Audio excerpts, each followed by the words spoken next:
Lorraine vit dans une petite maison loin de tout, en pleine nature, pour son plus grand bonheur ou pas. Tout se passait à merveille jusqu'à ce que son chien Luna a commencé à se conduire bizarrement. Suite à cela, une série d'événements inexplicables s'est produite. Ne croyant pas au paranormal, elle se rassure en trouvant comme excuse les coïncidences.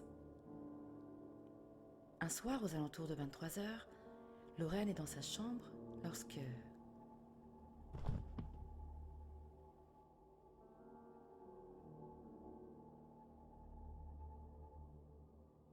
Elle entend son chien aboyer juste avant que les phénomènes ne se produisent, et elle entend également la sonnette de sa maison se déclencher. Mais il n'y a personne.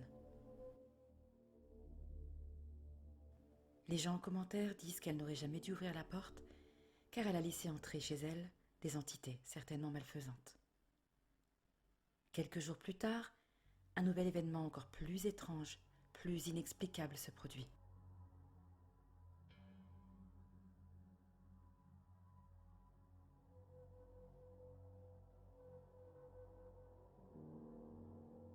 Cette fois, pas de doute quant à son caractère paranormal.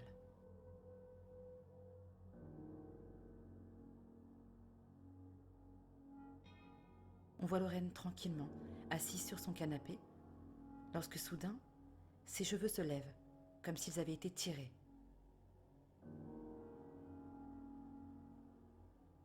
Et vous, qu'en pensez-vous ?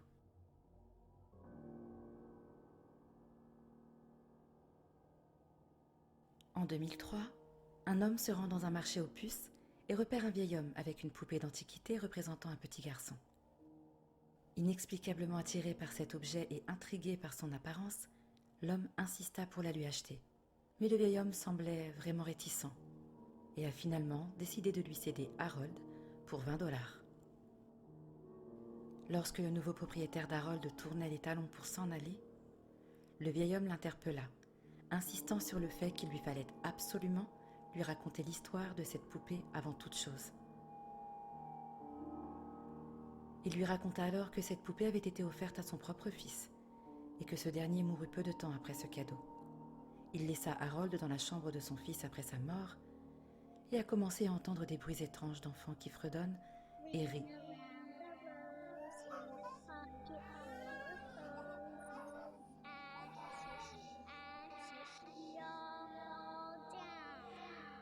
Provenant de cette même pièce, alors qu'elle était restée inhabitée depuis le drame. Sans plus de détails, le vieil homme lui apprit qu'il avait tenté de brûler cette poupée à plusieurs reprises, sans succès.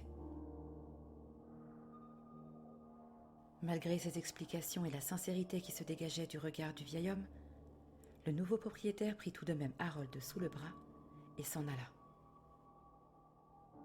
Seulement 2 jours plus tard, le nouveau propriétaire d'Harold a commencé à ressentir de violentes migraines. Son chat mourut peu de temps après et il entendait des bruits étranges d'enfants qui fredonnent et rient, provenant de la pièce où se trouvait Harold. Il remarqua également que la poupée semblait avoir un pouls. Le propriétaire actuel, Anthony Quignata, possède une chaîne YouTube sur laquelle il documente tous les faits étranges liés à Harold. On peut même le voir lui poser des questions. If you're not a demon, please turn the flashlight on. So, Harold, does this mean you're a demon?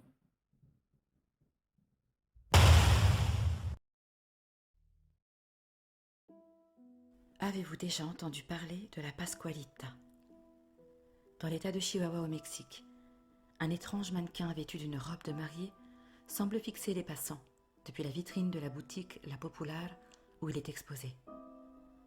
En mars 1930, la boutique de mariage a présenté son nouveau mannequin. Esparza, la propriétaire, ne pouvait pas savoir que cette action créerait un débat d'environ 90 ans, mais c'est bien le cas. Ce mannequin était étonnamment réaliste avec des joues roses, des cheveux naturels fluides, des yeux clairs et des mains extrêmement réalistes. Elle mettait les passants mal à l'aise. Lorsque l'on demandait à Esparza, la propriétaire, où elle s'était procuré ce mannequin qui ne ressemblait à aucun autre, ses versions divergeaient. Tantôt elle l'avait fait venir tout droit de Paris, puis d'autres fois, elle l'avait acquise à Mexico, dans une boutique prestigieuse, El Puerto de Liverpool, où elle se fournissait en articles divers pour la confection de ses robes. Elle explique aux plus curieux que les propriétaires de ce mannequin étaient au début très réticents à l'idée de lui vendre, mais sous la menace de ne plus leur acheter de fournitures à l'avenir, ils auraient cédé. Mais un fait plus qu'étrange a remis en doute toutes ces explications. Cette figure de cire a une ressemblance frappante avec la fille d'Esparza, qui se nommait Pasqualita. Et ça, les habitants l'ont rapidement remarqué. La jeune fille se trouvait devant l'autel le jour de son mariage, lorsqu'elle fut piquée par une veuve noire ou par un scorpion. Elle est décédée sur le coup, laissant sa mère, Esparza, inconsolable. Les croyances occultes sont très répandues au Mexique, tout comme les cultes entourant la mort. C'est donc tout naturellement que les habitants ont commencé à spéculer autour du fait que ce mannequin serait en réalité le cadavre embaumé de la fille d'Esparza, avec bien sûr l'aide d'entités paranormales pour maintenir son état aussi parfait dans un environnement comme celui d'une vitrine de boutique.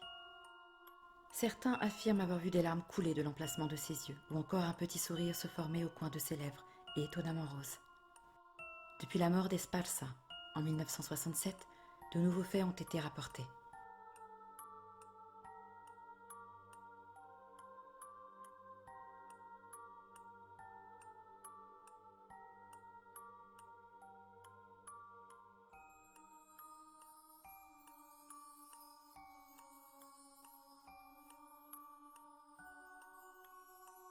La mariée sourirait aux promeneurs, les suivant du regard. Certaines personnes qui l'auraient observée profondément ont juré avoir vu les veines rouges se dessiner sur le blanc de ses yeux pour disparaître aussitôt. Selon d'autres témoignages, la Pasqualita errait parfois la nuit dans le magasin, si bien que sa position initiale changerait régulièrement de façon pas naturelle. Un des éléments qui convainc le plus la population est le fait que ses mains sont incroyablement réalistes, et à cause de cela, même certains experts ne sont pas sûrs à 100% qu'elle n'est pas un cadavre embaumé. Elle semble s'être décolorée avec le temps, et les cuticules se sont desséchées et se sont retirées du lit des ongles, un peu comme le feraient les mains d'un cadavre.